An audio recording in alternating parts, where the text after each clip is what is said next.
अब एक और चीज जिसकी तरफ हमारा आना जरूरी है, वलनफुस वलनबलुवन्नकुम बिशैइन मिनल खौफि वलजूअ वनक्सिम मिनल अमवालि वलअनफुस, तुम्हारी जानें लेकर भी हम तुम्हें आजमाएंगे। हमने सहाबा की जानें ली, उनको आजमाया, हमने नबियों की जानें ली, उनको आजमाया, हमने जंगों में बड़े बड़े सहाबा को शहीद करके उनके घर वालों बीवी बच्चों को आजमाया। मुसलमानों, हम तुम्हें भी आजमाएंगे।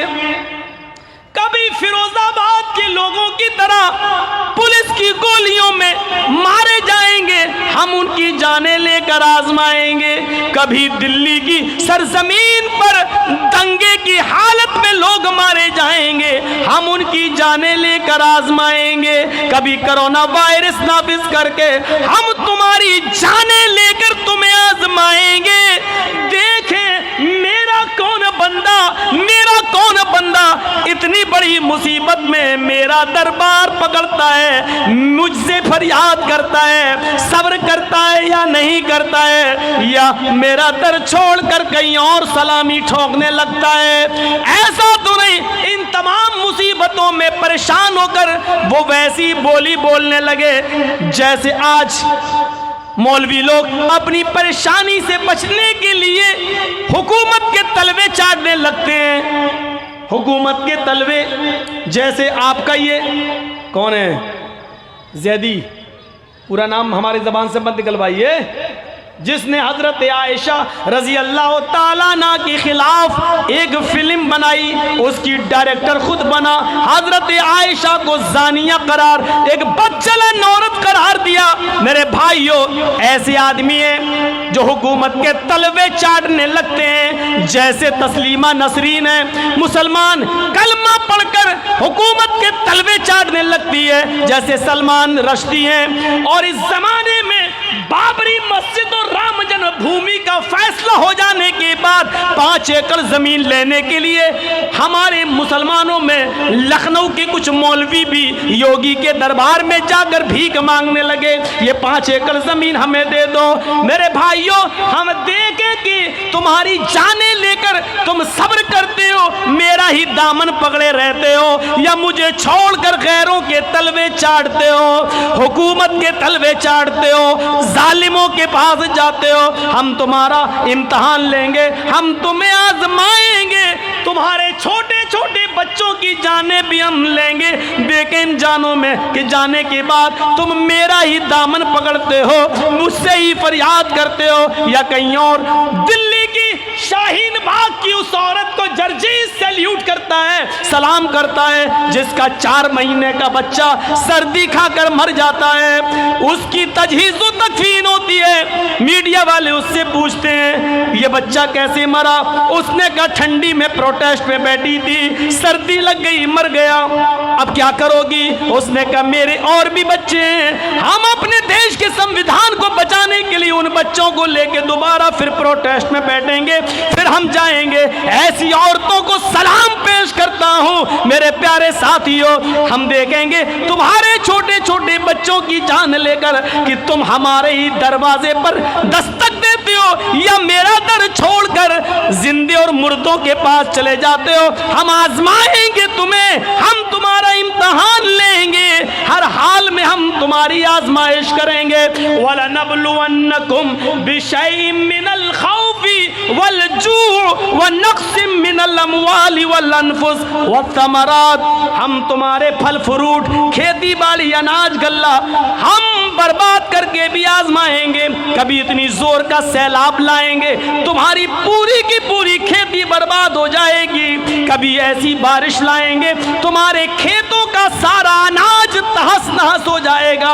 हम देखेंगे कि मेरे बंदे इन तमाम मुसीबतों में मेरा ही दामन दरवाजा खटखटाते हैं, या कहीं और। भाई मोहम्मद सल्लल्लाहु अलैहि वसल्लम इन तमाम मुसीबतों में मेरे जो बंदे सब्र कर लें, मेरे जो बंदे खुशी खुशी इन मुसीबतों को झेल लें और इस इम्तिहान में पूरे उतरे, वबश्शिरिस साबिरीन, मेरे उन बंदों को जन्नत की बशारत दे दो, मेरे उन बंदों को जन्नत की खुशखबरी सुना दो, मेरे उन बंदों को जन्नत की खुशखबरी सुना दो।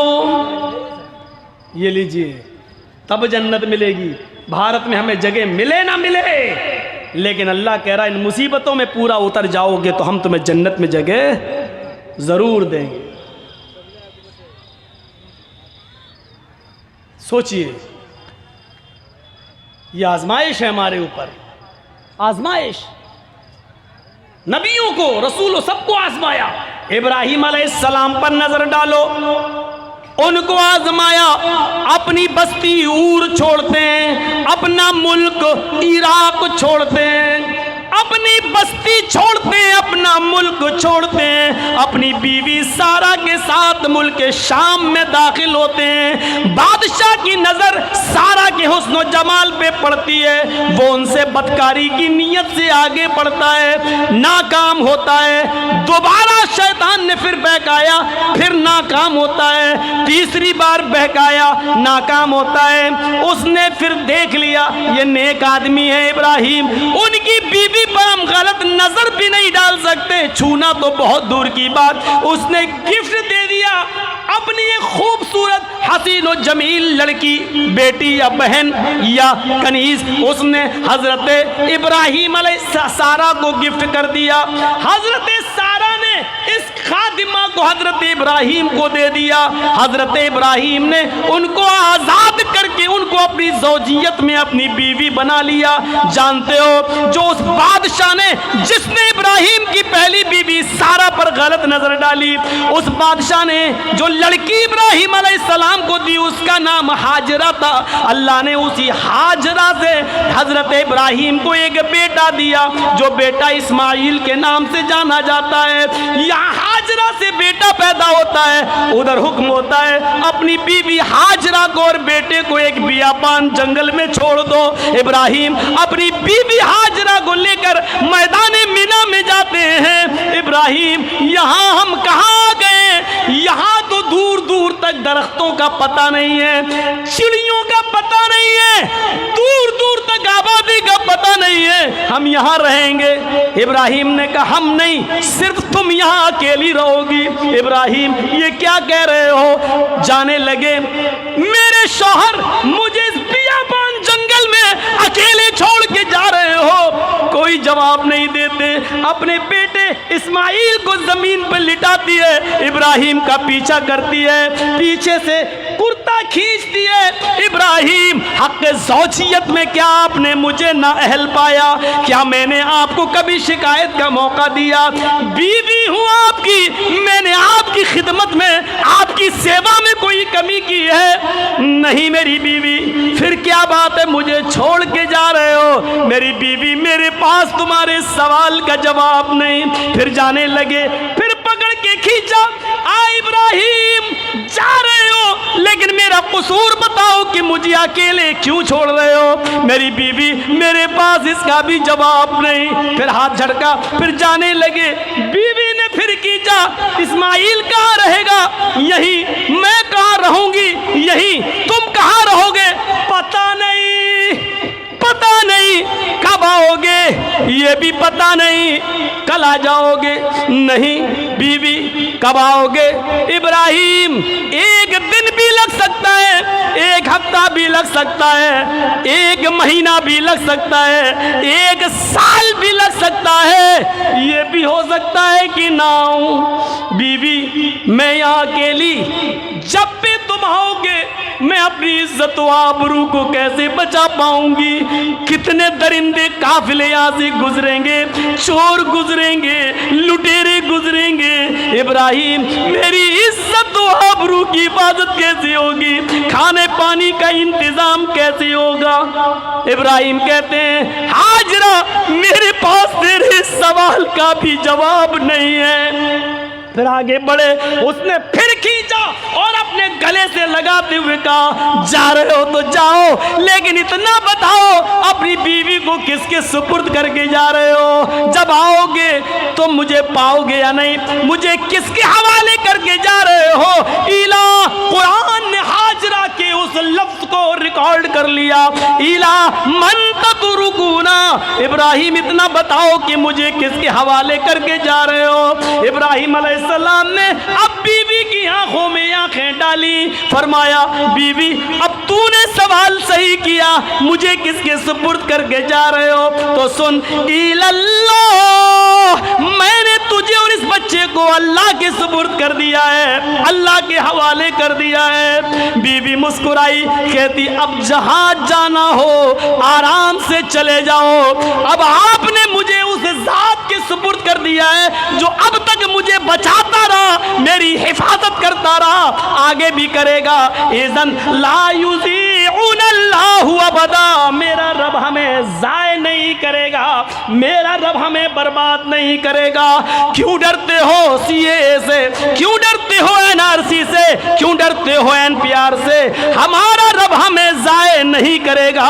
उसने हमें पैदा किया है, इस दुनिया में उसने हमें वजूद बख्शा है। वो एक दरवाजा बंद करता है तो 1000 दरवाजे खोल देता है। लेकिन हमारा ईमान मजबूत होना चाहिए कि वला तहिनु वला तहज़नु व अंतुमुल अ'लौना इन कुंतुम मोमिनीन। मुसलमानों, तुम कासे गधाई लेकर भीख मांगने के लिए पैदा नहीं हुए हो, तुम हुकूमतों के सामने अपना दामन फैलाने के लिए पैदा नहीं हुए हो, तुम किसी के सामने अपना हक मांगने के लिए पैदा नहीं हुए हो, तुम किसी के सामने कटोरा लेकर भीख मांगने के लिए पैदा नहीं हुए हो। हम तुम्हें बुलंदी देंगे, तुम्हें इज्जत देंगे, तुम्हें हुकूमत देंगे, तुम्हें सर बुलंदी देंगे। इन कुंतुम मोमिनीन, शर्त यह कि तुम अपने अंदर ईमान पैदा कर लो, शर्त यह कि तुम अपने अंदर पहले जज्बा इस्लाम पैदा कर लो, ईमान पैदा कर लो। हुकूमत देना मेरा काम, इज्जत देना मेरा काम, ईमान पैदा करना तेरा काम। ये है फलसफा। हमारे दिलों से डर निकलने की यही एक शक्ल सूरत है, यही एक शक्ल सूरत है हमारे दिलों से। ईमान मजबूत करो, अल्लाह अपना वादा पूरा करने के लिए तैयार है इंशाअल्लाह। हम करें तो। हाजरा का वाकया सुना, कितना जबरदस्त तवक्कुल, भरोसा। जाओ एक औरत को अकेले छोड़ के देखो, नहीं अकेले छोड़ा, बियाबान जंगल में छोड़ा, ये तो जनरेटर चल रहा है, लाइट जल रही है, वहां लाइट भी नहीं है, दूर तक पेड़ भी नहीं है। पेड़ हैं तो चिड़ियों के घोंसले नहीं हैं, क्योंकि चिड़ियां भी, परिंदे भी ऐसी जगह घोंसले बनाती हैं जहां उनको पानी आसानी से मिल जाए, दूर दूर तक पानी का पता नहीं है। हाजरा अपने बेटे इस्माइल के पानी के लिए दौड़ रही है, कभी सफा तो कभी मरवा, कभी मरवा तो कभी सफा, 7 चक्कर लगाती है, पानी नहीं मिलता। इस पहाड़ी से झांक कर देखती है, कोई कबीला नहीं मिलता। इधर देखती है, कोई गांव आबाद नहीं है। इधर देखती है, कोई काफिला आ रहा है तो उससे पानी ले लूं, नहीं आ रहा है। 7 चक्कर। और कहते हो इस्लाम ने औरत को 4 दीवारी में कैद कर दिया, बंद कर दिया, ये कर दिया, वो कर दिया। औरत को इस्लाम ने इज्जत नहीं दी। इस्लाम ने औरत को इतनी इज्जत दी कि अगर मीडिया वाले हाजरा के इस वाक़े से अगर इबरत लेना चाहें तो ले सकते हैं। हाजरा जहां जहां दौड़ी, जैसे जैसे दौड़ी, जिस जिस जगह पर उसने अपने कदम रखे, जहां तेज दौड़ी वहां तेज दौड़ना, जहां आहिस्ता दौड़ी वहां आहिस्ता दौड़ना, उसको अपनी अल्लाह ताला ने अपनी इबादत का हिस्सा बना दिया है। एक औरत के नक्शे पा को, एक औरत के पैरों के निशान को अल्लाह ताला ने अपनी इबादत का हिस्सा बना दिया। इससे ज्यादा एक औरत को इज्जत कौन सा धर्म दे सकता है, कौन सा मजहब दे सकता है? हाजरा की सुन्नत को जब तक कोई मुसलमान जिंदा नहीं करता, अल्लाह ताला उसको अपनी इबादत कबूल नहीं करता, उसका हज नहीं मानता, उसका उम्रा कबूल नहीं करता। एक औरत के नक्शे कदम को अल्लाह ताला ने अपनी इबादत का हिस्सा बना दिया।